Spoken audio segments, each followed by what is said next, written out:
इस वीडियो में हम क्लास 11th के बायो का चैप्टर नंबर 7 स्ट्रक्चरल ऑर्गेनाइजेशन इन एनिमल्स का टॉपिक 7.1.3 मसल टिश्यू के बारे में पढ़ेंगे। तो स्टार्ट करते हैं। Each muscle is made of many long cylindrical fibres arranged in parallel raise. Muscle जो होते हैं, जितने भी मसल होते हैं वो लॉन्ग सिलिंड्रिकल फाइबर्स से पैरेलली अरेंज होते हैं, यानी कि इस तरह का long cylindrical shape and fibres बहुत सारे ऐसे पैरेलली अरेंज होते हैं जो कभी एक दूसरे को इंटरसेक्ट नहीं करते, काटते नहीं हैं। These fibres are composed of numerous fine fibrils called myofibrils. और ये जो यहाँ पे मैंने डायग्राम बनाया था, ये जो फाइबर्स होते हैं, ये जो फाइबर्स है ये बहुत सारे मायोफिब्रिल्स से बने हुए होते हैं। Muscle fibre contract in response to stimulation. ये जो मसल फाइबर होते हैं, इनको जब स्टिमुलस मिलता है, सिग्नल मिलता है, तो ये कॉन्ट्रैक्ट करते हैं, then relax and return to their contracted state in an coordinated fashion. यानी जब मसल फाइबर को सिग्नल मिलता है तब ये कॉन्ट्रैक्ट करते हैं, फिर उसके बाद रिलैक्स करते हैं and return in their uncontracted state, और वापस से अपने नॉर्मल स्टेट में एक कोऑर्डिनेटेड फैशन, दैट मीन्स कि पहले कॉन्ट्रैक्शन फिर रिलैक्सेशन, इस तरह से कोऑर्डिनेटेड फैशन में अरेंज्ड हो जाते हैं। Their action moves the body to adjust to the changes in environment and to maintain the position of various parts of the body. क्या लिखा है कि their actions moves the body to adjust to the changes in environment. Environment के change के हिसाब से, environment में changes होने के हिसाब से इनके जो ये एडजस्ट करते हैं खुद को, and to maintain the position of various parts of the body, और बॉडी के वेरियस पार्ट में अपना पोजीशन जो है मेंटेन रखते हैं। जैसे सिग्नल मिला उस हिसाब से रिस्पॉन्स देते हैं और वापस से ये अपने नॉर्मल पोजीशन में आ जाते हैं। इन्वायरमेंट में जब चेंज होता है तब ये स्टिमुलस के हिसाब से रिस्पॉन्स देते हैं, वापस से अपने नॉर्मल पोजीशन में आ जाते हैं। In muscles in general muscle play an active role in the movement of the body. Generally muscle जो है वो बॉडी के मूवमेंट में एक एक्टिव रोल प्ले करते हैं। Muscles are of 3 types, that is skeletal muscle, smooth muscle and cardiac muscle. और ये जो मसल टिश्यू होते हैं वो 3 टाइप के होते हैं, skeletal muscle, smooth muscle and cardiac muscle. एक एक करके अब हम तीनों को डिस्कस करेंगे। पहले स्केलेटल मसल को, देन स्मूथ मसल को, देन कार्डियक मसल को, उसके बाद इसका डायग्राम देखेंगे। Skeletal muscle tissue is closely attach to the skeletal bones, यानी कि हमारे बोन्स के ऊपर में जो मसल अटैच होते हैं they are skeletal muscle tissue. जैसे हमारे हाथ है, उसके ऊपर जो मसल है, पैर के ऊपर जो मसल है, जहाँ भी बोन्स के ऊपर में मसल होते हैं they are skeletal muscle. In a typical muscle such as the biceps, straighted skeletal muscle fibers are bundled together in a parallel fashion. एक टिपिकल मसल में, जैसे कि हमारे हाथ के जो मसल्स हैं, striated skeletal muscle fibres are bundled together. Bundled together that means कि ग्रुप होता है पूरा और वो पैरेलल फैशन में अरेंज्ड होते हैं। A sheath of tough connective tissue encloses several bundles of muscle fiber, जिसके बारे में डिटेल में हम चैप्टर नंबर 20 में पढ़ेंगे।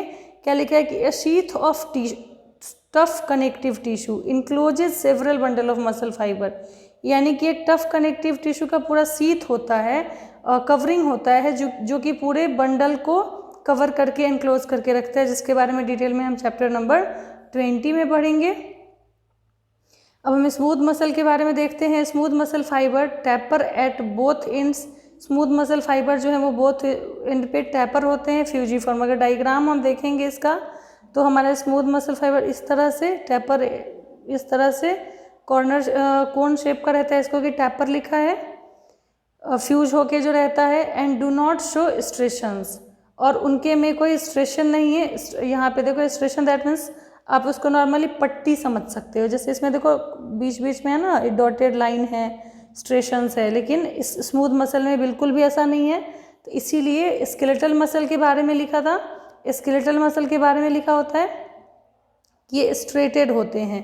स्ट्रेटेड जैसे कि अगर ये मसल है तो बीच बीच में ऐसे पट्टी जो है वो स्केलेटल मसल में होगा, लेकिन वो स्मूथ मसल में नहीं होगा, है ना। डायग्राम में क्लियर दिख रहा है कि स्केलेटल मसल में ऐसे है पट्टी, लेकिन स्मूथ मसल में नहीं है, ठीक है। उसके बाद है cell junction hold them together and they are bundle together in a connective tissue sheath, और ये एक दूसरे से अटैच्ड होते हैं बंडल के फॉर्म में कनेक्टिव टिश्यू शीथ से। The wall of internal organ such as blood vessels, stomach, intestine contain this type of muscle tissue. हमारे इंटरनल ऑर्गन जैसे कि ब्लड वेसल्स, स्टमक, इंटेस्टाइन, इन सब में स्मूथ मसल होते हैं। Smooth muscle are involuntary as their function can not be directly control. ये जो स्मूथ मसल होते हैं वो इनवॉल्यूंटरी होते हैं, दैट मीन्स हमारे ब्रेन से कंट्रोल नहीं होते हैं, ये अपने हिसाब से फंक्शन करते हैं। हमारा जो स्केलेटल मसल है वो वॉलंटरी होता है, दैट मीन्स कि ये कंट्रोल किया जाता है हमारे ब्रेन से, जैसे कि हमें पैर किधर बढ़ाना है, हाथ कैसे मूव कराना है, ये सब हमारा ब्रेन डिसाइड करता है। तो इसीलिए जो स्केलेटल मसल है that is controlled by brain, that is voluntary. लेकिन जो हमारे स्टमक के मसल कब मूव करेंगे, ब्लड वेसल्स कब करेंगे, इंटेस्टाइन के मसल कब मूव करेंगे, ये हमारे ब्रेन के कंट्रोल में नहीं है, इसलिए जो स्मूथ मसल है दैट इज़ इनवॉलंटरी। इसीलिए लिखा है कि smooth muscle are involuntary as their function can not be directly controlled, directly brain के कंट्रोल में नहीं है। We usually are not able to make it contract merely by thinking about it as we can do with skeletal muscle. जैसा हम skeletal muscle के साथ करते हैं, जैसे हाथ का मूवमेंट है, पैर का मूवमेंट है, जब हम सोचते हैं कब हाथ किधर मूव कराना है, कब पैर किधर मूव कराना है, तो उस हिसाब से होता है, लेकिन ऐसा स्मूथ मसल के साथ नहीं है, स्मूथ मसल कंट्रोल में नहीं होता है।